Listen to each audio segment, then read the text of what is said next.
everybody, and welcome to Table 13. We We are short of Kyron, so you don't get like a like pain-inducing goofy smile and intro this week. But we do have Sam with us, Hi, I'm um, Sam. and he's wearing a hat and he has a I have face. a Yeah, So face. I do have a face. it's we bought him one. We bought him a face. I had to stitch it on him, I Set wanted him up Nicolas with Cage or John Travolta, but but they didn't have any of those left. That we had to go to like a discount face store. It was like secondhand. Um, and that's what we got. Tonight we are going to talk about character development, sort of the process behind building a character, not mechanically, but narratively, and sort of fleshing out a character that's a little bit deeper than the edgy rogue who wants to steal everything. yeah, heterochromia. That's what we're talking Yes. about the entire Just Yes. time. heterochromia, Characters Yeah, with anime one eye over protagonists. another. right. I Nice. have a magical sword, and it's never gonna come up again. That's right. I'm very neat. No, and we had a similar kind of conversation about this once before with the Johns on, where we kind of talked about how to make sort of more memorable characters, but Mhm. we're maybe going to try and lean more toward building your character into the setting, how that works, what that looks like, and how much of that you should aim for. I think we'll end up meandering plenty as always. Oh, yeah. But I guess starting it off, yes, Sam, what do you get an idea for the character first, or do you go for like do you have a narrative concept in mind, or do you pick out okay, I want to be this subclass of fighter this time because I haven't played one in a while, and then Sure. figure it out the other way around? I mean, I feel like there's not a real good formula because sometimes you're presented with like, hey, I have a game that I want to run. I have these people playing certain classes, and you don't want to like step in on other people's toes. So you try to think about a class that would be beneficial, like and unique to the party makeup. But like generally, I try as soon as possible to think about, like, the flaws of my character, because I feel like that really sets you up to think about what problems, that you'd like to face as a character and, like, how you want to accomplish those problems, and that's just, like, the defining goal of the character. I don't like to think about, like, what my character is good at, what his best features are. So yeah, flaws are, like, a real big thing for me, I guess, when Huh. I'm developing a character. That's an interesting starting point. I think it's a great place to add kind of a dynamic arc to your character from the get go. And that's but that's not somewhere where I would think to start. Shady. I think it's a big shortfall, I think, with a lot of people when they make characters, because a Yeah. lot of people, especially inexperienced people or people who are just not as heavy into the role play of it, your character's flaws are your flaws, Yeah, yeah. and so trying to build around something different and play a character that's maybe like greedy when you're not, or something like that, adds Yes. a lot of fun to it. When I build characters, I typically will start with, because I've only played in a handful of 5e games. There's classes I haven't played yet. There's races I haven't played yet, and so I want to try out the new stuff that I haven't tried before. Especially And with, so like, I expansions coming out and stuff like right, that, you wanna right, try out the new toy that's with the right, system, exactly. and And so and then I'll that take that that's concept, that class and race combo, that I've dreamed up. I try not to make it the stereotypical one, and then try to find something that fits it but gives it something unique.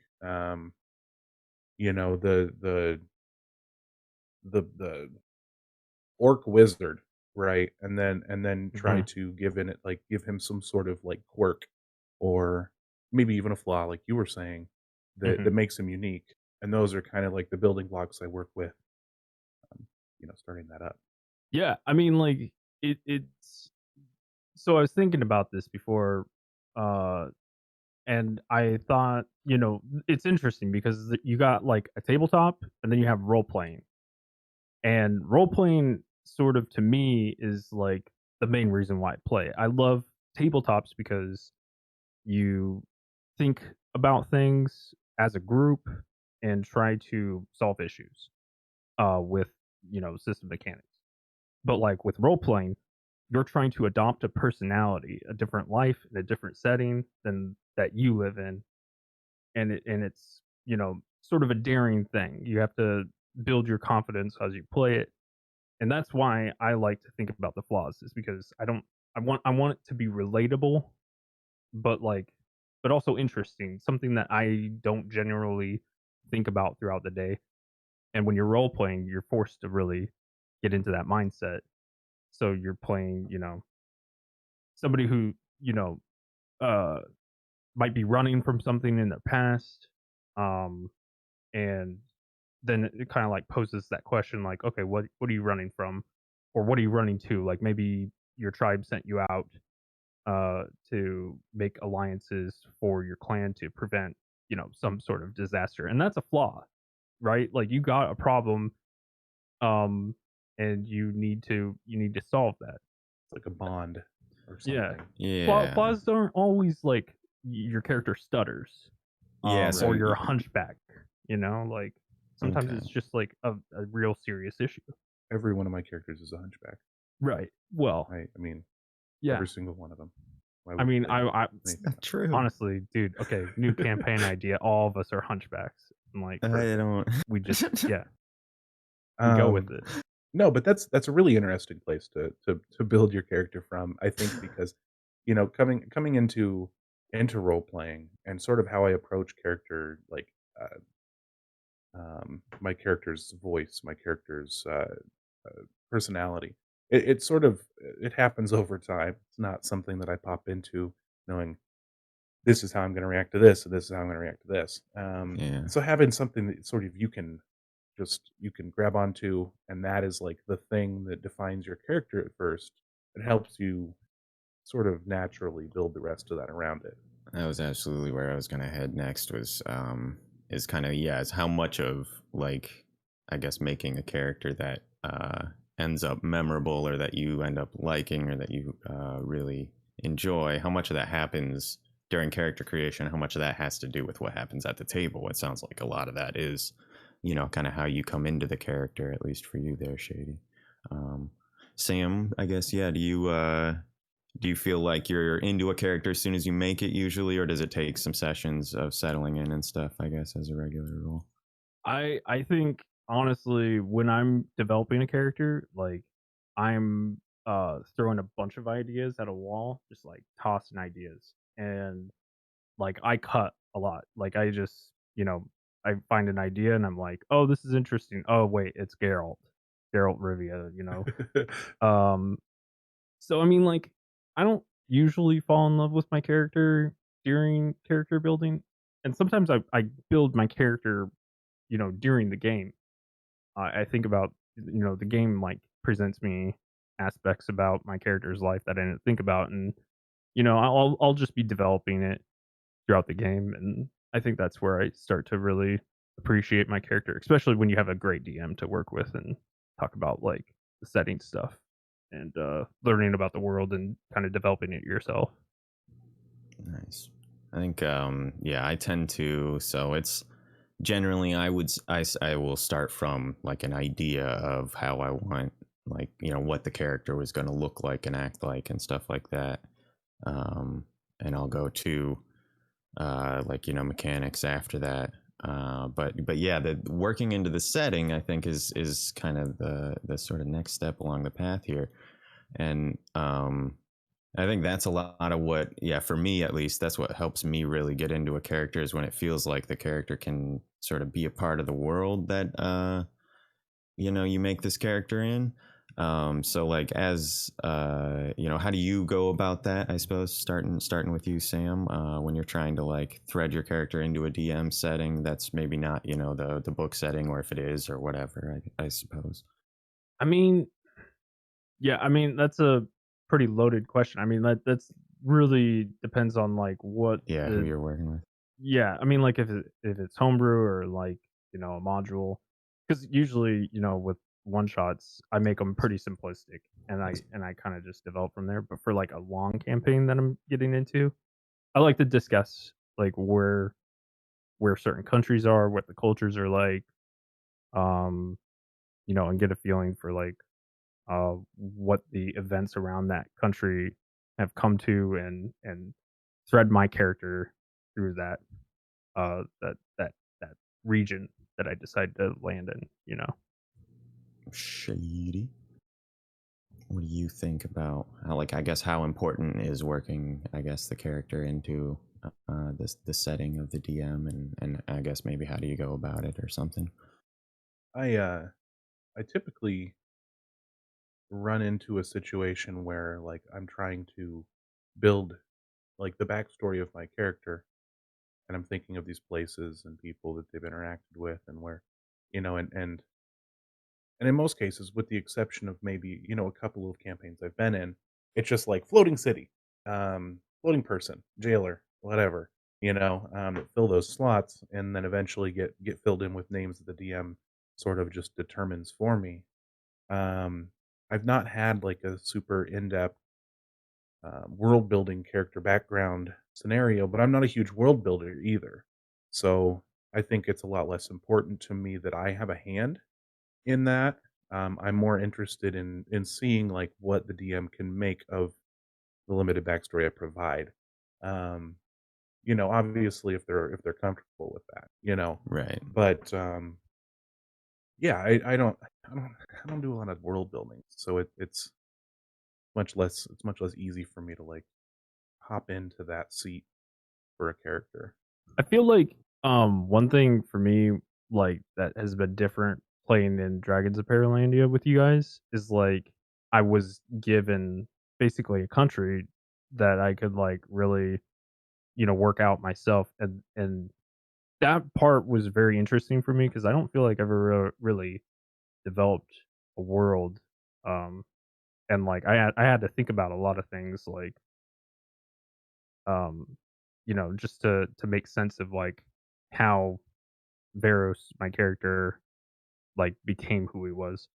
So, I mean, Right. it really depends on, like, the level of comfort that you'd like to tackle, because I think that's a lot to ask from like, a new player to the system for D&D. Or to the setting. Right, to Right. the I mean, setting, yeah, if right. it's and I mean, sometimes I would say actually, like personally for me, sometimes it's just as easy to work with, like situations where, like you're talking about, Brett, where maybe as a DM, you're not doing quite as much extensive world building stuff. There's like way more flex for players to sort of establish something small that doesn't clunk into everything else you've got rolling Mhm. around. Um, and I think that that's something that, yeah, is like, there is a point where it can be like hard to deal with, I guess, like if you've got like a 10-page character backstory or whatever. I think we've Right, kind of talked about feeling bound up by that as a DM before. right. um and I think as a player, it kind of can set you up for some disappointment if it's the wrong DM Well, and it player sort of works both interaction. ways. I think Right. it kinda works both ways. Creating a robust background with so many pages or so widespread, you're trying to create unless you're sitting down with the DM and you're talking about this side by side and building this together, which doesn't I don't think always happens, you're kinda trying to fit this thing with into an area that you don't know the size of. And so I think what I'll typically do is I'll make a backstory for my character. I'll create, some kind of maybe 2-page, 3-page thing that is my character's story and sort of how it interacts with the local area around him, or just the small local groups. It wouldn't go anything bigger than what a level 3 party would be tackling. Right. I think that's, And like, something that's very important that you're bringing up is, like, Yeah. don't create a character that's, like, already, you know saved the you save world. the world from Right. apocalypse, I do 1000 or kinda whatever. like the idea of, But like, like, the a retired adventurer, though. yeah, It's like, yeah, he's been retired for 20 years and out of sure. shape. Okay. Yeah, yeah, yeah. I mean, Yeah. like, that is very interesting. Like, maybe like even a character who's like saved the world, but legitimately can't fucking remember it. And so like Right. everybody around him's like, "You're a hero," but like he's a level 1 adventurer or something, like that would be really funny and uh, interesting to play.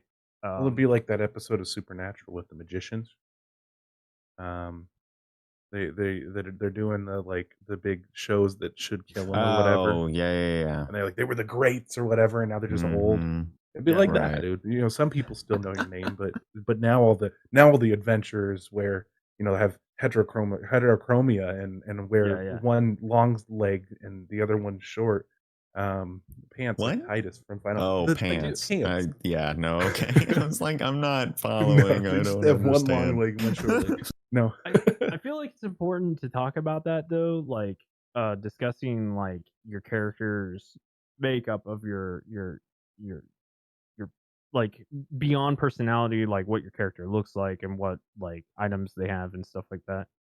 Because like the heterochromia thing, you know, maybe you get like some fun out of being having heterochromia or whatever, but like it doesn't really capture in the story. Like it never really comes up unless you force it, which is funny as well. But like, I I'm mean, trying to Well, I think. mean, there's some, like, I think, intriguing concepts that could be You behind could, that, right? yeah, you Right? could Like, you tie were touched something by that's some a kind of sign of, magic right, that has yeah. affected you or, right, something like that, but it does seem like it's a pretty shallow thing. There's a lot of other things that you can put into it that are realistic and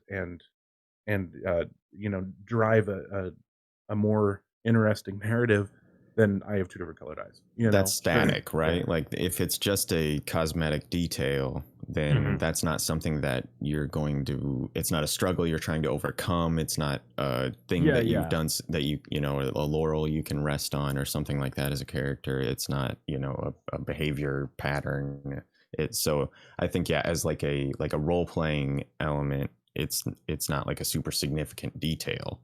It sounds like it's kind of the right. I crux here. mean, make something that like is significant to your character that you can like lean on in certain situations. Like, I mean, I've made the joke that Veros can't smile properly, and I feel like that's just like something funny to do Right. every once in a But while. it's like, But it's it if you speaks keep to a bringing those greater little thing. things It up, speaks to a bigger thing, like, you know, does it mean that he just doesn't smile a lot, he doesn't quite grasp, like, the Right. process to it, or does it mean that he just physically doesn't, there's yeah, nothing saying Corthax can't smile, so I don't think yeah, Right, physically right. it's anything. I think it's just Yeah. you're a grim person or you've been Yeah, through some yeah. grim yeah. events, and so that sort of tells something about your background. Exactly, exactly. And I think there's something to be said about that element of, yeah, it started as probably just a silly joke, I Yep, imagine, and it yep. was funny and we were all laughing. But if it keeps coming up enough, and then you start to think about it in terms of like, what does that actually mean about my character? And I think, yeah, that Right. plays into this whole like at the table, you really settle into these characters if you can give yourself some leverage to work with to start, like a Mhm. little Yeah, springboard you for an don't wanna actual character, or, uh, I whatever. feel Yeah. I feel like you wanna write as much as you can. Obviously, that's for your benefit because if you share that with your party, like a whole like 16-page document about your character or even your DM, they're not gonna read it. Like it and it won't Well, and hit if they them like it do hits you, but like you can think about it and yeah. well, if they do read it, then you've basically just given them all the spoilers to your Yeah. story. Yeah, Like, you there's wanna there's like some stuff in there that you could pull some emotional weight with, mhm, as even just as a player.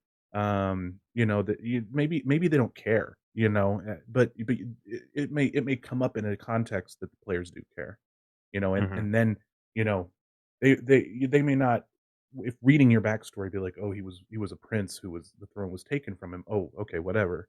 That's pretty simple, it's pretty basic. right. But you come to the place where your throne was taken from you, and suddenly you've got enemies and you've got, there's somebody that's that's visiting you in the night trying to help you gain power back to get your throne, and they Yeah. don't know anything about it, then it becomes this big thing, like, "What's going on?" You know, and if you showed them that, then they'd be like, "Oh, okay, it's that thing," you know? Yeah, you wanna You leave lose a lot of that suspense. storytelling power You you'd want have as a player. the impact of, like, the slow burn Right. is, Yeah. important.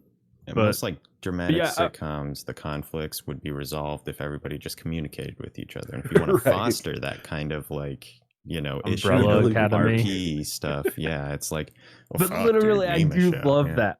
I do But that's love that it, yeah. about That's the Umbrella dynamic. Academy. Honestly, those characters are just primo. They don't fucking talk to each other at all, and that's where all the problems come from. I do like that in parties. Supernatural's the exact same Supernatural's way. just as bad, or It's like Yeah. The like, Flash even. Any yeah, CW show, I no, mean it's most of Right. those fairly campy, like show a week procedural crime. It's if everybody just talked, but so as from a storytelling standpoint, the way to inject conflict and drama that is going to be entertaining and interesting as like a player is to build those kind of things into your kind of your setup with your party as you role Mhm. play or whatever. And Mhm. and I think from the beginning you kind of have to give your character a reason that they might not want to be open and honest with every element of the certain thing. So yeah, it's maybe not and that's not to a ton say of pages or something, but yeah, you got a kingdom that you lost, and so there's a reason that there are Mhm. these people after you or something, and that's right. a thing. I think I And think yeah. I think the most important thing is, like, don't write yourself into a dead end, like, with with like, okay, so the one thing that I'm in right now for IR is Dragons of Paralandia, so I'll be bringing it up. I'm sorry, but the but Varus like lost. He gave up. He sacrificed a lot to come to Arborea or whatever, right? Like his place, by the king, his father, and he. I don't bring it up often because like he made that choice, and maybe later in the game, like I'll decide to go reclaim it or something, right? But like Yeah, I don't like have a reason because I came to in search of my brother. And like so give yourself a reason, I suppose, to not like bring it up. If you're because hiding a reason generally will get leaked, pretty quick. You'll want it to come out as a character. But like if you just don't have a reason to go back or whatever, or bring it up, like that leaves room for the DM to bring it up.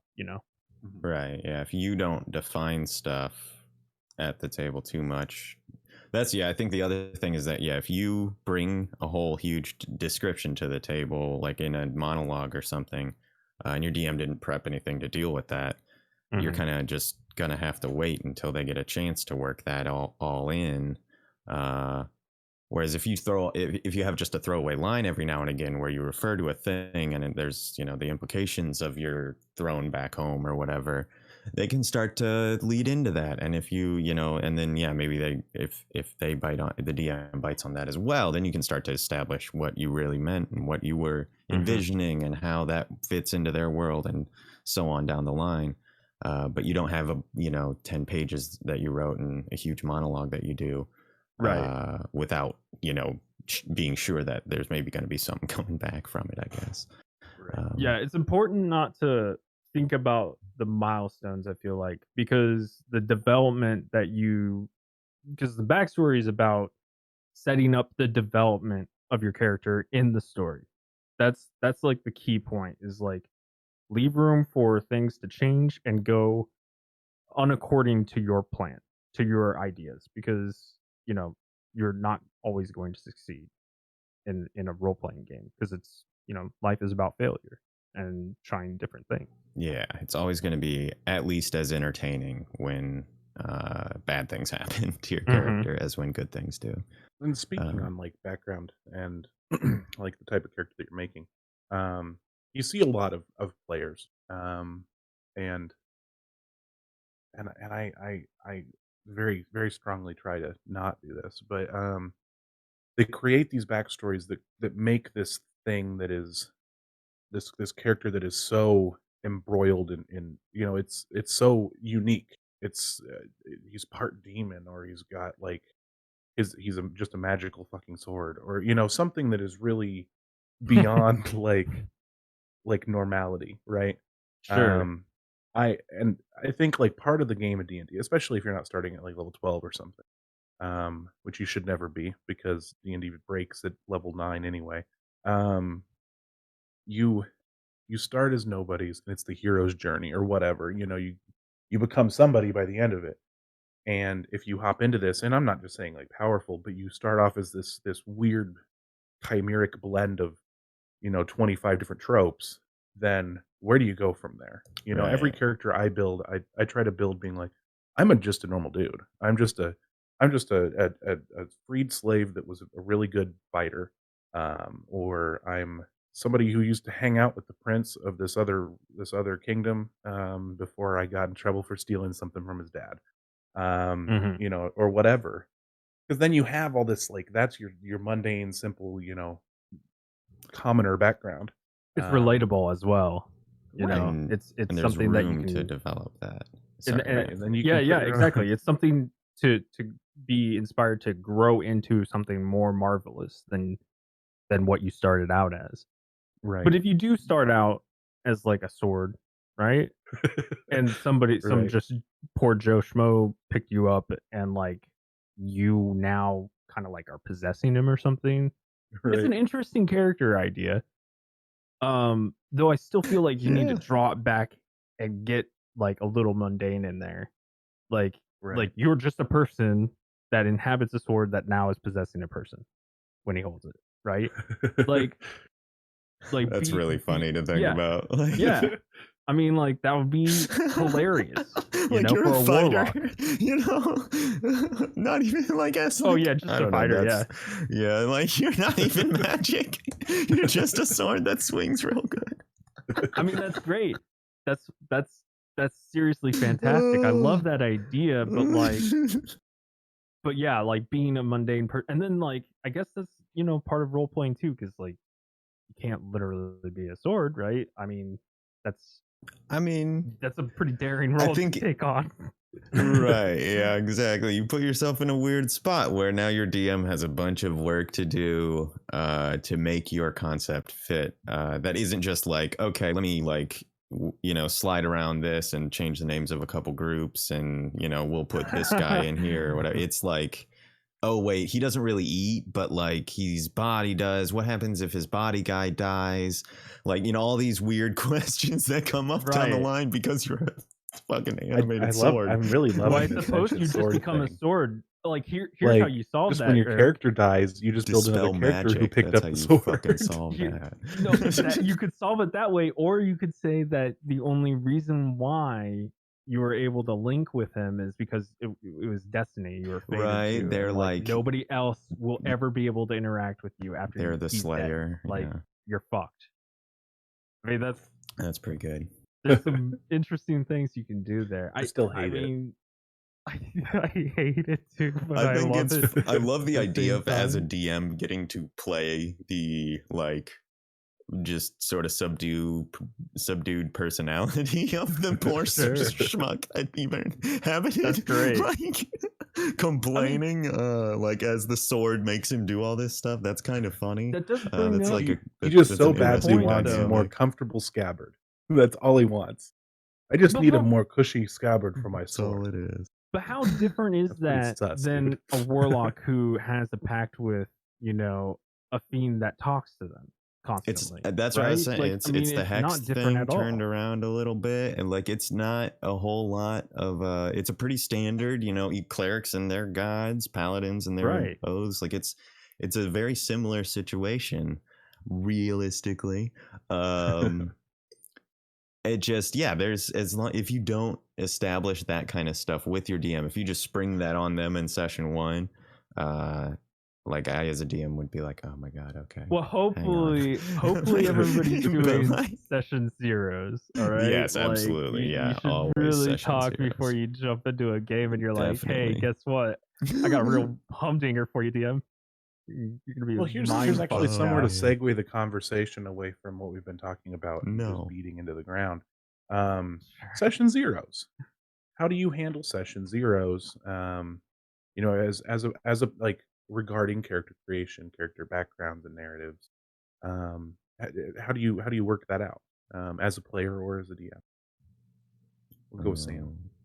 Um, Um, yeah, okay. I mean, again, I feel like there's no real formula for it. Like sometimes you hop into a group and you're looking at roles that you're trying to fill, right?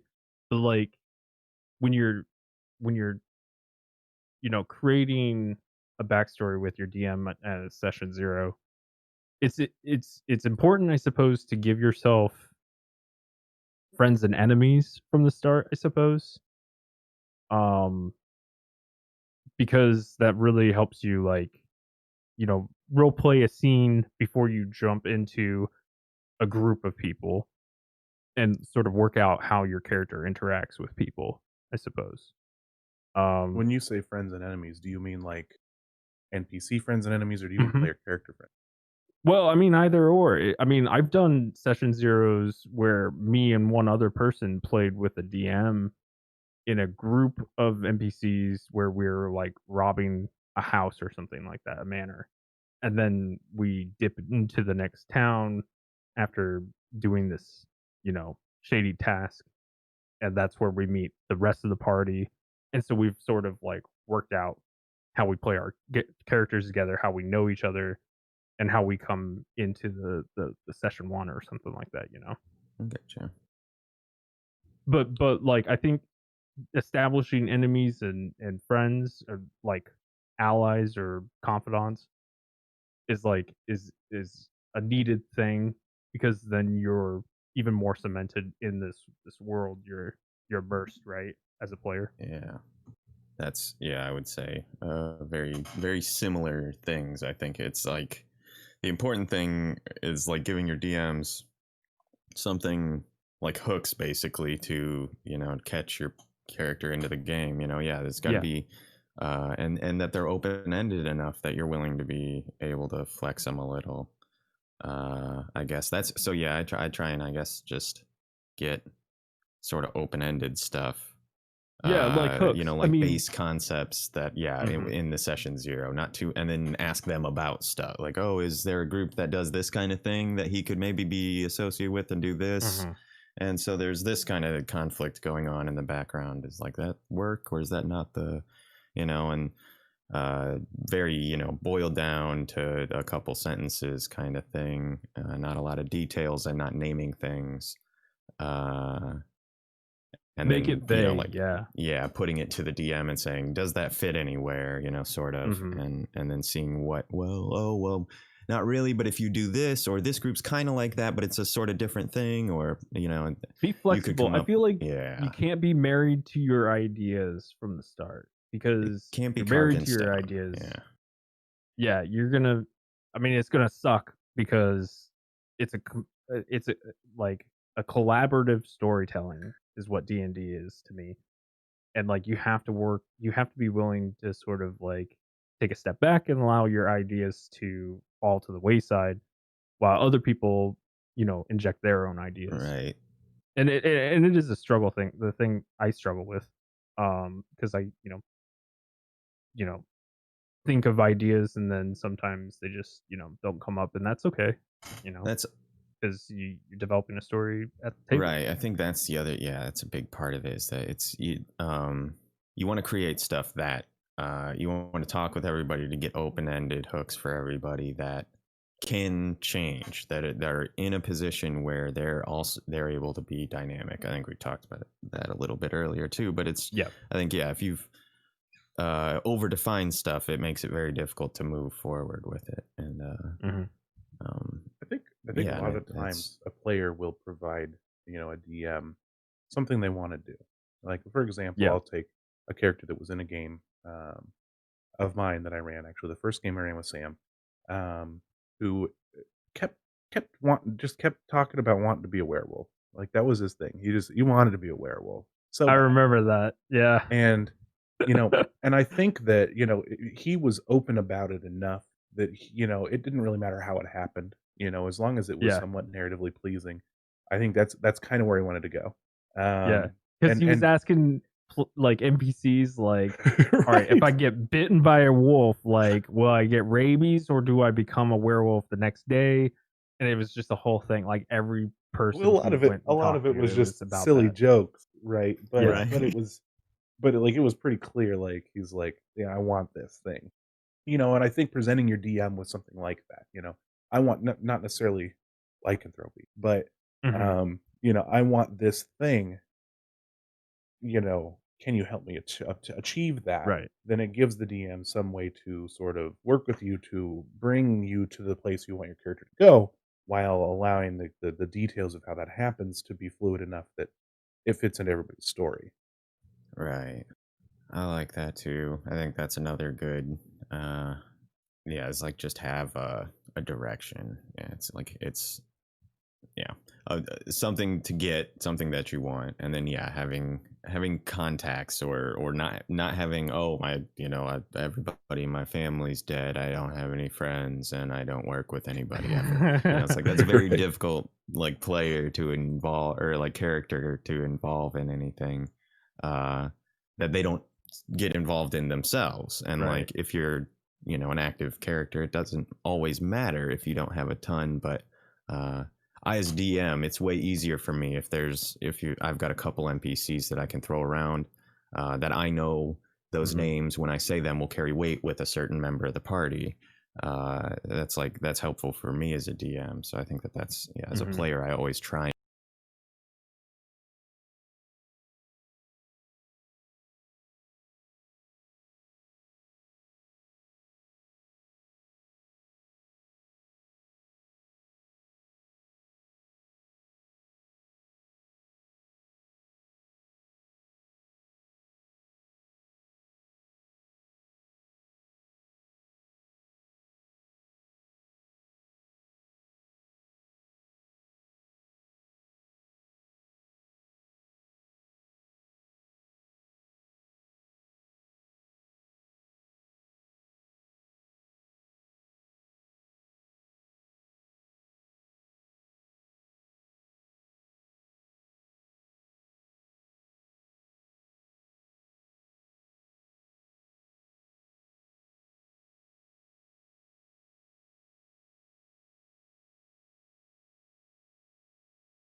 And we're back. Hello, everybody. I'm trying new things every time. I do. I Last like time it that was one. really loud in the microphone, so I turned really far away for it. You need like 2 cameras so you can cut during that. Oh, that's a You good know, idea. and we're back. You Thanks. got to cut from Coming wrong camera to back. wrong camera, though. That's Right. That's Yeah, glitch. cut wrong camera. classic Exactly, yeah, Steve every time. Brule fashion. God, I love Steve Brule. That's my next character, and I don't care that I'm ripping him off because I'm No, gonna do it. it's still Majesty. And it's fine. Steve Brule every day. Anyway, sorry. We were Yeah. Didn't talking mean to about character interrupt your. development. We were. Yeah, Creating an interesting character before and during the campaign, like Steve focusing Brule. pretty heavily, Yeah. like just like that person that I don't know him. I don't You don't catch know? Oh my references and God, stuff. Brule's I don't. rules. I I'm Missing gonna hook out. you up. I'm hook hooking me John you up. C. Riley in his best role, if I had to say anything about it. I don't know. Gangs of New York, he's pretty good, but New York is great in. All right, characters though. Characters. Right. Though. We were right before break. We were talking about sort of getting into like the inner party um, character background development, um, and sort of just reason for partying or for partying. There's no, you don't need a reason for partying. The reason for joining up with a party of folks. Um, I think yeah, it's this game is about coordination. It's about working with a team. You know, this isn't a single player game. I mean, it can be. You can play a one player game of D&D, but it is Could be something very that interesting, but yeah, It's is called most writing a commonly book. done in groups. So you want to have a character that will work in that sort of environment. Um, building the I don't work with people. I'm I'm a lone wolf. It just doesn't work out. brooding. I'm just I mean, it brooding. can. You can have a relationship with people and still play that type of character, Uh-huh. but you have to be willing to work with them. If your character acts that way with everyone else, that's fine. But the people at the Right. table need to be able to interact with your character on like a genuine level. Otherwise, yeah, and not have to like drag you kicking and screaming to every task that they're trying to complete, or like buy you off or whatever every time they need you to do something. Because why would they continue to do that, Right. A Mhm. reasonable, rational person would be like, "Oh my god, we've been working together for 5 years. This guy, I still have to sit here for 10 minutes and convince him to go, that we're all on the same team or whatever." It's like, okay, man, you go your way, I'll go mine, or something. Right. But What I typically do as a player, as a character in development, during session 0 is pick out at least 2 people in the party, depending on the size of the party, really. But say a 5-person party total. 2 of those people I have a bond with that makes us like brothers or whatever, that makes us almost kin. Mhm. That I would take a bullet for, more or less. it's like when you And come to the table, kind of thing, right, before you like start. I try to Yeah. discuss with that person, like in our example here, that we're all involved in Dragon's Pearlandia. I'm literally Veros's brother. Like Yep. that bond there, he is going to do what Veros wants. Um, most likely because that's somebody he holds very close to his heart. Tilly at first he didn't like because her people were the people that enslaved him. So like there was some serious issues there that kind of got resolved through character development. um but Pretty that's early also on another too. thing, is to have somebody in the party that either rubs Probably you the before wrong we way recorded. or you're not super super friendly with, to give the little bit of tension between characters. Right. But I think it's important to resolve that at some point. Otherwise, will spiral into a problem. One And thing I thought that probably was early on too. Sorry. no, it's fine. I think one thing that was interesting, the way that we developed our characters together to give a reason for why we're together. The most interesting part is that we had never met each other until the beginning of the game. Like session 0, we were talking about like we've been together for like a month before we met the group or whatever. But like we didn't know each other very well. We were just blood related, and I was there because you were a slave and I was trying to emancipate you. And like we were going to go on this journey together and find out what we could make of ourselves in the world because I had given up so much, and then you were coming out of, you know, your character was coming out of a pretty depressing and dark Mhm. life, and trying a new chance at life. And I thought that was really interesting how like it gave us things to learn about each other as characters, but it also gave us like really strong bonds. Right. Yeah, I think that's so that yeah, I guess that's like a question. So how important is it in general here that that the party should the party always know each other beforehand? Like how common is it in your guys' experience here? Let's start with Sam, I guess. We have been, so keep going that way, but um how common is it for the no one knowing each other in the beginning of the game to be successful, I guess, as a party thing? Is that a regular thing, or do you usually prefer to have a starting like oh, we've all known each other for a while beforehand kind of thing, we're all on the The same team? the first game that I was ever in with D&D, because I came at D&D when I was like I think 22 or 24 maybe. But like I didn't play it when I was a kid. I played role playing games, on the computer or on PlayStation or whatever, But like the first game that I ever was in, I came into the game without any connections to any of the characters, and I was like, this just seems abnormal. Like, why do I give a shit about any of these people? The second game, I was like, I met these complete strangers online, and I was like, hey, like, do any of you want to like build a backstory together to like get to know each other as people and as characters?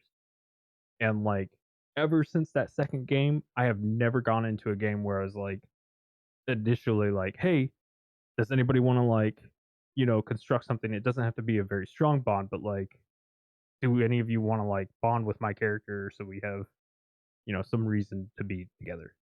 And I think that's like a very crucial point is that bond, because without it, I just feel a little like disconnected. I suppose it could just be like like a lawyer wants to um hire us for a job and like go examine a condemned house or something like that, and like that's how we know each other. Like we're you know brought together by a single person. That's fine for Right. like one-off stuff, and it allows you to develop and learn about those characters. But generally speaking, I usually like to have some Especially if sort you're of going in bond. it for the long haul. Like a lot of times, in an environment where you're, and I guess I can't speak to that as being, when I was back in the medieval times and we would go, Yeah, but you would think like in a scenario like that where you take a job with somebody, you'd all get together, you'd do the job, you'd get paid, and then you'd go your separate ways. Like that's how a thing like that would work, you'd think. Unless you're all part of, something tying you together or something happens during that first job that ties you together. yeah, yeah, yeah. Um, but Or there's similar work in the future, right. Right. or a similar hiring. But it is like, but that's the thing, is that eventually, if that's the case, basically, then there is a relationship that exists there of some variety. So I Like do you've want to worked bring together this a up. couple times or something. I do want to bring up because we're doing another thing called the Darning Watch, right? And um, like all of our characters are of a similar profession, though they're like they go at it at different angles, right? And so like there's relatability between the characters when they meet, and they have a task to accomplish together. And so like I was saying, the bond doesn't have to be necessarily blood or even friendship from early Right. childhood. Okay. It could just be that you each have a similar profession and a similar goal in mind. There's Right. like some other character that you'll identify with, Yeah, even if you don't know each other already, that like upon meeting them you quickly like forge a trusting bond or something. That's yeah, I think that's another really good way to look at it, is it doesn't force your DM into the, all right, you all um Grew work up for this together. adventuring guild, or yeah, you are all yeah. grew up together, or you whatever. um because that's, as a DM, I was going to say, I love making parties not know each other going into it. It's the festival in town is my favorite start. I do that with Mhm. almost all my games. If they don't Or have the like a concept in mind, if the players don't already have like a we want to do this, joining the caravan, heading yeah. somewhere. See, That's I Mhm. so that's done so to me. so like yeah, Uh, it's classic though. it It is. works.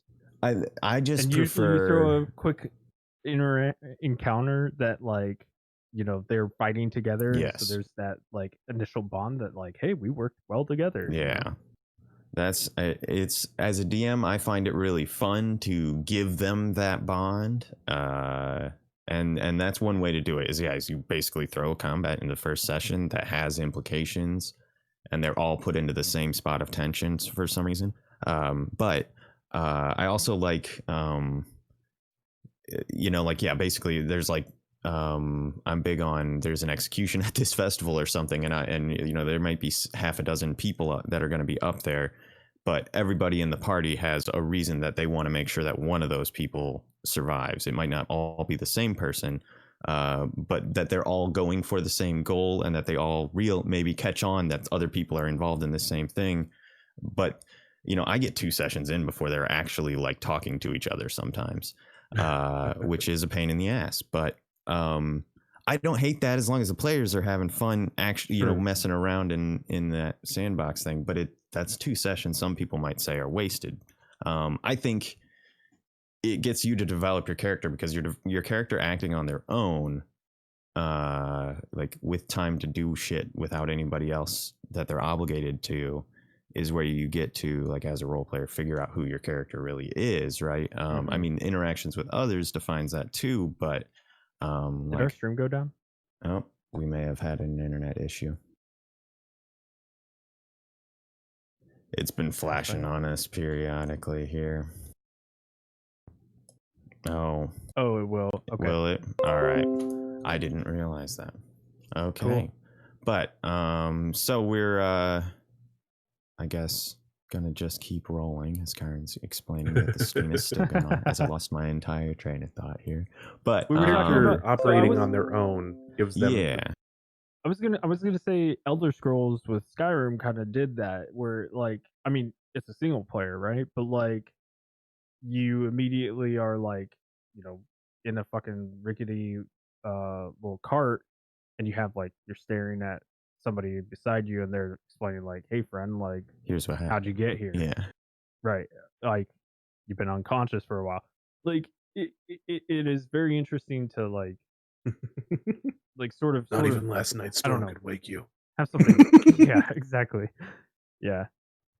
Yeah, I don't know. I mean, it's you can throw people in without like any connection to each other, but I think it's on the DM in that case to sort of absolutely. like work with everybody to like give them commonality, It's hard. right? That's a juggling act. That's a ton of work, but I do think it pays dividends down the line, because everyone at the table will feel like their character has a genuine motivation for working with the people that they're working with. It's not the like, well, they're just these guys that I got this one job with one time and we worked together well, so we've kept working together. Well, It's like, Grot and Varus were military men, yeah, I think right? there's a Like there's a commonality commonality there. there. Yeah. Well, And you guys, it was one. Varus and Tilly play instruments. And like, Yeah, yeah, I mean, there's that's simple, very minute details that sometimes are, shared between players, that just really, you can attach to, or, right. find out something that you can develop together in the game. Yeah. Right. Well, and the whole, like, you were talking about having the DM try and find a reason for people to come together. I think that is just it's exponentially lessened when you have, and a lot of game mechanics build this in. Like if you look at like Powered by the Apocalypse and Hmm. several games in that system, or Traveler rewards Traveler, yeah. players for having Yeah, things that tying happen that kind characters of bond them together, together. kind of. Yeah. Right. It's exponentially lessened by having at least one or two bonds to the party. Somewhere in that party, you have somebody that you trust. Then there's a Hmm. network. There's a network within the party of people who trust people. And if one person does something by proxy, everybody's going to filter in because Hmm. somebody knows at least another person in the party. Um, Yeah. There's one and other that's person what they care about who's committed when I'm to running a making sure game or that's when I'm resolved. playing a game, I focus on, either A, making sure that everybody has a bond within the party, or I make sure that I have a bond or try to facilitate others having bonds with each other or with me so that it just brings it all together and makes it a lot more. There are games where we have started off not knowing each other, not knowing each other and be immediately pressed into some kind of ridiculous situation An where encounter. Yeah. where it's like you don't have enough time to really figure out your character or how they interact with others. You don't have enough time to bond with other players, all of that. And it's been very difficult as a player to like justify wanting to save these people's lives or wanting to, work with them for very little pay or whatever. But then I've Because had that's games like Gods of forcing. Aether where we straight up built our backgrounds together. Like we Right. were like a group of hoodlums almost, like um, noble hoodlums, but hoodlums nonetheless. Um, Mhm. that created super strong bonds between the characters. It was a ton of fun to Mhm. play. There was inside jokes that weren't actually inside jokes yet. That were just being Right. created. That On the were fly. how our people interacted with each other. I think I was Like the related to more people in the party than I wasn't. Like, like I Right. remembered making a family tree and it was like almost everyone, I want to say Sam's character and Solomon were I guess Yeah. that's half the party, but I think John 2 was your half John brother 2 was too. like a half Yeah. brother, and so was I think John 1 was like A cousin, I raised by think. an my Oh no, his uncle or something like that. yeah. He Yeah. wasn't directly related, but he was around like, and so yeah, it was just this.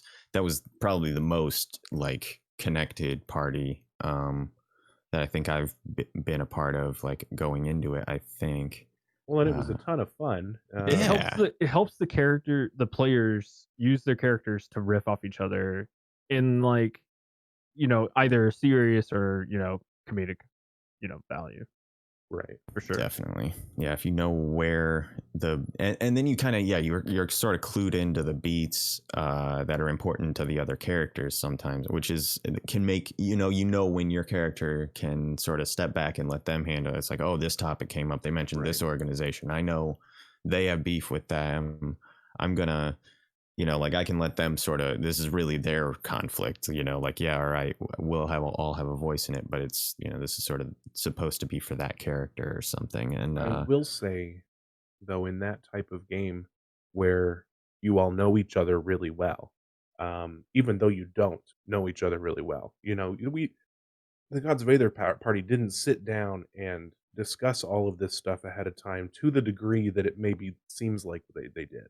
You know, it was like a the week or things so. about John one's dog's farts were just the worst thing in the world, Yeah. or like John one curing a hangover with a lay on hands and stuff like that just came Mhm. up, like they just happened. Yeah, we Yeah. were all There's a just like, "All lot. right, we're hungover. Cure us now. We Is that don't a like Right. this. disease? Yeah. There's We there's a wanna lot drink there's a again." lot that you have to kinda give and take with that.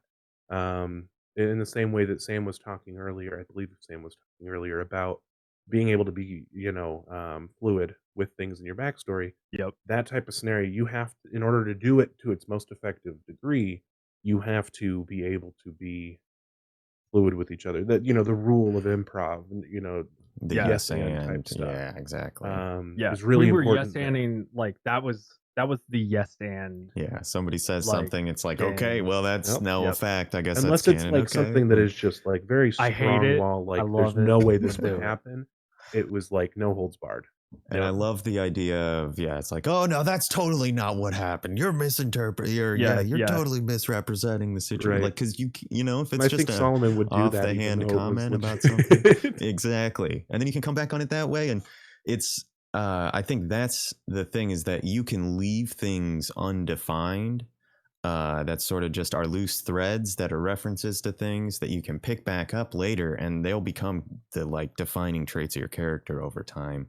I think that's sort of, we've been talking about different ways to do stuff like that, I think, all night, is to just like give your character something, a little bullet point that can turn into this big dynamic arc down the line, that's free to change and move, like as the campaign does, I guess, and with the rest of the party and stuff, which is I really mean, that's character yeah. development, isn't it? I mean, like, it's Right. hard to, like, speak about it formulaically, right?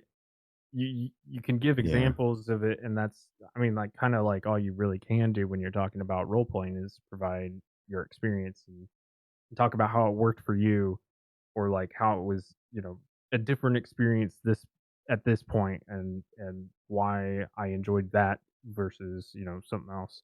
Or just, how you enjoyed it differently, I suppose. Oh yeah, absolutely. There is definitely no, formula for making a good experience. You don't put in, Mm-hmm. this much of this and this much of this, and you get the exactly same experience every time. Right. It definitely is a situation where it's trial and error. You look at what works for you and for the party you're playing with. You bounce ideas off each other. You have an open mind, and hope to God that you've got a decent DM. Or um, yeah, or in my but case, a DM that just lets us fucking riff for hours and, like, right, and then it's like, "Alright, guys, and then and gotta then play D&D too." Yeah.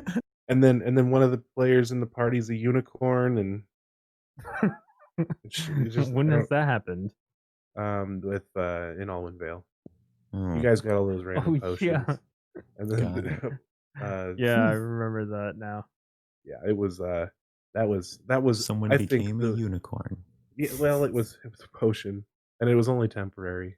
Oh, Right. okay. Got it. They were a unicorn for a minute, but that's like I don't know, that game was maybe like on the far end of like a bit too much time to just fuck around. I Eh, mean I It mean, was it like, was a lot of if people are it was having like fun, reveling there's in no the too because much. Exactly. I Yeah, I had that's what I never was had a gonna say. party that was so in tune with each other, mhm. that would be able to just riff forever. Like, I could just get up and leave, and these people would play for 6 hours without me, you know?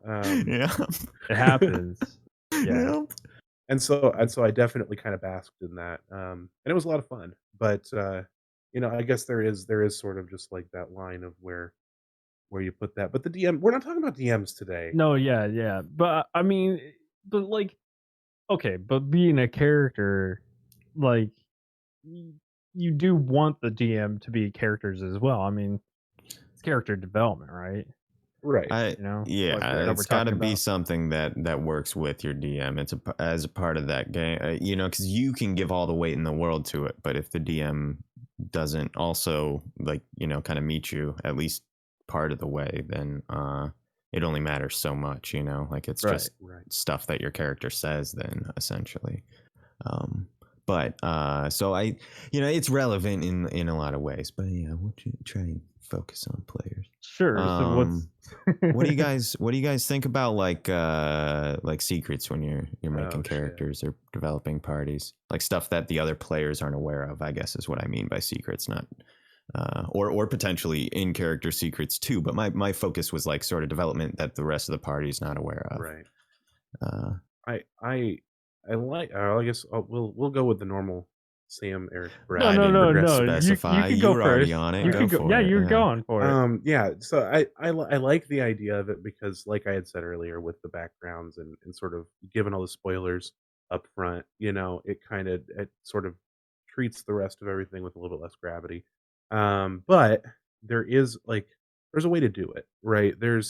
You don't want to be keeping secrets that are deadly to the party, or secrets um that are going to would in a situation like this absolutely burn bridges with the party.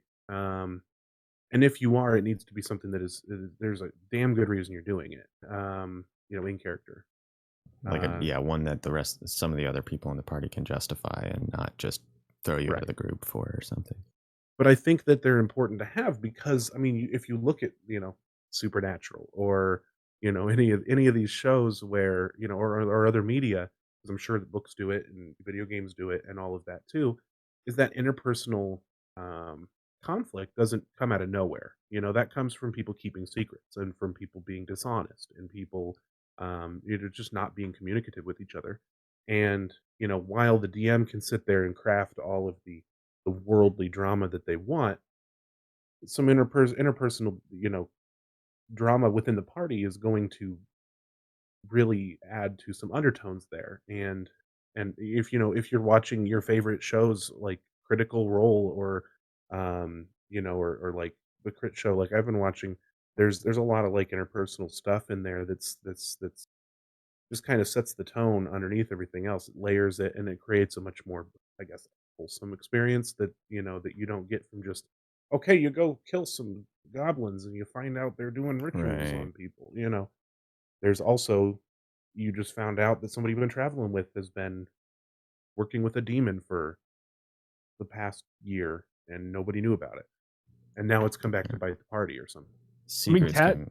Yeah. Sorry. Cat Go ahead. the Adventure Zone does that brilliantly. Like, Yeah. their new season that they've been working on, Really. Graduation I fell is off before that really got going. oh, Anyway, Graduation's, sorry. like, great at this secret idea of that the characters are holding on to, bits of themselves and not really releasing it the second they hit the fucking game, the tabletop, right? Um, That's fun. I'll have to catch back up. I yeah, got up against them being coming out as they were coming out, and I'm terrible at that. So yeah. Yeah. I had to wait for them to I've got to have stack a up. wall of things to listen to in order to I think it's hard for me to really, like, hold on to, like, secrets, I suppose, as a player, unless, like, there's a reason to, like, be secretive about it or whatever. But sometimes there's just, like, issues that don't arise and that you're, like, as a character, like, "Well, I'm not wouldn't make gonna sense I'm not to. gonna tell these people, everything right away, like, they might hate me for it," right? I think that falls back to the flaw thing is, like, it's something you look at yourself, like, you have wild magic in you, right? Let's take that for an example, and something dangerous happened because of it in your past, and you're just like, well, you don't wanna talk about it. Right. But it, like, gets brought up and maybe the DM sort of presents it in a way that kind of forces your character to say, "Alright, I gotta divulge this now, like, it's Or at becoming least some worse." element of it, and then yeah, they get to decide how their character would bring that to the Right. party and stuff. That's in my Sunday game. I've got a sorcerer who has it's an accidental situation in his past where when he was discovering his powers kind of thing, and yeah, it's very like I've just started to be able to kind of bring that person in as like a rival of his, and so he's had to start to bring that stuff to the rest of the party because it's something that he's not proud of or whatever as a character, so he wouldn't otherwise bring it up. So yeah, I think that points to how important it is that your DM knows, right? Like if Mhm. you have a secret Mhm. from everyone at the table, it's not then character it development. doesn't Yeah, exist. like yeah, Right. exactly. No, no, nobody. I If you're mean, just you like could ha ha have ha like a ha secret plan, and to do twirling your something with your mustache and character, yeah, right, but it's absolutely. gotta be before it's put on the table, it's gotta be kinda run through the DM, otherwise, either A, it's going to be terribly executed because the DM They were was like, was oh, blindsided by it, or Mhm. B, it's not gonna happen because it's not something that is in line with the world or whatever. An yeah, example of like this sort of, and I still don't think I've told the other players of this game to this day. Like a character that I was playing for Sam's Deadlands game. He's a Yeah. medical practitioner who got into like undeath and like bringing people back from the dead because his Yeah. daughter had died of like typhoid or something. I think it was, like, Um, tuberculosis or something. Yeah. Yeah. And he got, like, obsessed with it, and he ended up killing his wife. Well, he carries his daughter's corpse with him, in the caravan that they're a part Yeah. of in this box that says, like, "Roses grow Rose. classic Mr. where Freeze. people lie," or something like Yep. that, and nobody knew about it. Nobody knew what it was. That I had this crate that I treated as, like, this super important thing that Sacred. I would always avoid conversation about it Oh my because Yeah. he's god. not proud of it, and it's something that he would have to get into the conversation about how his madness and his obsession lost him his entire family, basically, and Yeah. any semblance of Right, a real life. Um, and he knew he wouldn't be able to defend it, so he just didn't talk about it. And right. at one point, that was going to come up when we got to Mhm. Wyoming or wherever we were going. That was going to come up, and it was going to be a big freaking deal because it will have come up several times before that where he's dodged questions and pretended like it was Yeah. nothing or whatever. And Well, like, eventually and that you has to had a come to a head, person right? Yeah. that you were going to because you read, you had studied on death Right. and you were going there on this voyage with this group, this caravan To bring her to back to life. accomplish it. Right. Exactly. So, like, once you get to Wyoming, you got this crate and it's no longer there, but now you have a little girl, Right. like, Right. uh, it's gonna need There's some gonna be explaining. questions that are gonna have to be answered. Right. Right. And I think, and that was all passed through the DM. Sam and I sat down for hours Mhm. talking about it. Yeah. And that's the kind of thing, like that kind of stuff, that stuff was important to me and to my character to have be a part of the development of my character. And so Yeah.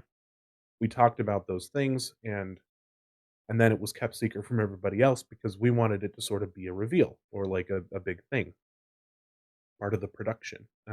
So I Yeah. think those are really great. It's when it starts to become a problem for cohesive, like party cohesion, when it starts to become a thing that negatively impacts the game for other people at the table, then you're moving into a territory that is maybe we should Right. avoid that, Kind of you know? Yeah. unhealthy, right? For a Obviously. role playing Yeah. game where you're trying to be cooperative. So that's like that's the type of secret that you really want is one that creates drama within the group and you know Within the conversation, group, the decision making. party, not or of the like characters, but not the like party of players, I guess. Yeah, Right, I because Right. like think if you know. have Yeah. one guy in the entire group who's got this evil mastermind plan to destroy the world because his god tells him to or whatever. Like it seems like kind of a wild secret, right? Like it Well, but that could be played as well. And it's If you do it tropey. right, It's tropey, it can be but done.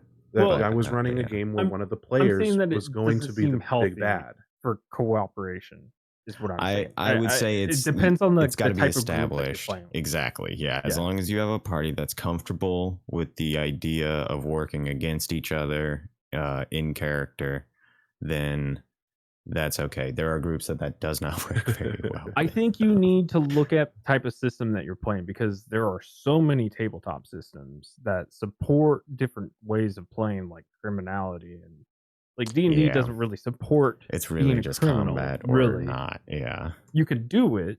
You can do it. It's possible. But like you might want to look at, certain systems if you're going to have players holding secrets that are going to be incompatible with each Right. other and, set the world on fire.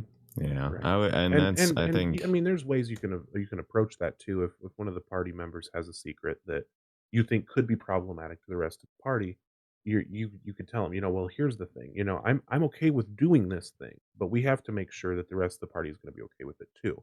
So how can we display this to them in a way that it doesn't give away your big reveal, but also we can make sure that everybody's going to be okay with it, yeah, And I think there's a way to Consent's key. approach I think that. you guys were talking about that last week. I mean, Yeah. absolutely. yeah, In all And I elements I of the think honestly, yeah. maybe it goes a little different than that because that's more just like content and things like that at the table. Sure. But I think like this particular idea, maybe it's like, hey, how do you feel about with having, maybe some player drama that turns violent, you know, sure. or having, something like, wording it in a way that's sort of like, are you okay with this theme? Or is that not fun for you? Right, You Right. know, right. I think it's a little bit less about, like, what makes you uncomfortable, what would be traumatizing to you, and more about, like, what makes this game less fun. But I think Right. that's a part of that though. Is Yeah, if it's a struggle to endure it or something, then yeah, it's like I'm out basically. And right. so I can understand if that's like a frustrating element to you or something, but that's you know, um the other thing though is with secrets that haven't been revealed yet, they don't have to exist yet. Like they don't have to be a True. thing. They don't ever have to be revealed. It could just not ever happen. So Mhm. that's I Right. think the other side of it too is that if you can allude to stuff without outright saying stuff, you don't have to commit your DM to things that whatever down the line. Um and then yeah, that's I don't know. I don't usually do secrets as a player that are huge. Grotz is the biggest. Yeah. And And it that was wasn't And no secret, hard to right? hold on to it for, doesn't you know, exactly. It gets yeah. revealed for him a couple times to a couple people. There are people who it's just sort of assumed because he's a goblin that he's associated with some of the stuff that he is actually associated with. And I think there's and that's like a very minimal thing that wasn't a big deal that he was just uncomfortable talking about, less than it's a secret, although it's he's kind of not in great Sure. standing because of that. But yeah, and I think it's been a cool thing to add a dynamic to his interactions with people from time to time. It's sort of that, oh well, I can, it's like, oh, do you know who I really am kind of shit. And Yeah. that is, yeah, secrets are good if you can play them out right. And I think it's been fun to lay one on here. It's hard. I've never been able to execute one super well before, though, as a player. I think Varus has many secrets, like little small ones that are like inconsequential to himself that he doesn't reveal just because it is kind of inconsequential. Though, like where he comes from, slavery is like kind of like their main economical resource, and yet he goes across the world to save his brother from slavery, and he's not really for slavery like when it comes to his brother, right? But like he grew up in it, and like he doesn't think about changing the world and like freeing slaves. Like it's not on his mind. But is it a bit of a little bit of a secret? I mean, he's kind of hip. Like there's hypocrisy there that he's not Right. wanting Right. to talk about. His brother was Like, worth slavery is saving, cool, but but it's not my family. yeah, exactly. Right.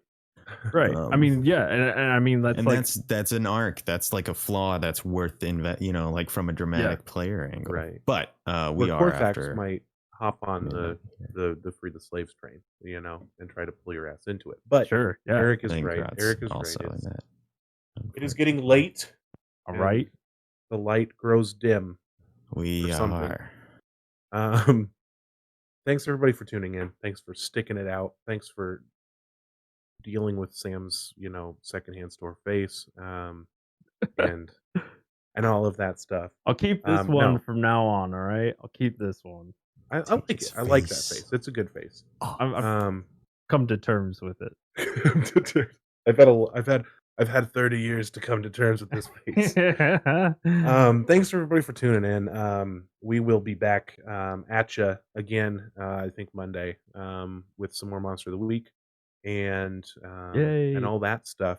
If you like what we're doing and you want to join the community, come hang out. We are doing a freaking awesome 7 Days to Die server where I want to call it Hell RP, but it's not even RP. Not I yet. mean, It'll kinda, get there. It's It'll set get up. there. It'll get It'll get there. I there. mean, It's I have hope. interaction. I have hope. There's I don't, Join our 7 days RP server, all right? And then like get us to roleplay with you. It And is we'll going do to it. take I'll some do time to establish it if we're not going to set it all up in console and stuff. So, but it's it's a work in progress. It's a lot of fun. It's a fun though. game to play. We So basically That's all for sure. spend all of our free time playing that game. Yep. Or if you like what we're doing and want to contribute monetarily, we have a Patreon, or you can do the thing you do on Twitch, subscribe to us, and that gives us money as well and helps us move forward and do more stuff, which is what we want to do. More stuff. More things and more stuff. Both. Things Yes. and stuff. Things and stuff. That's all I got. Well, bye. Bye, everybody. Bye. Love you Leave me all. alone. Goodbye.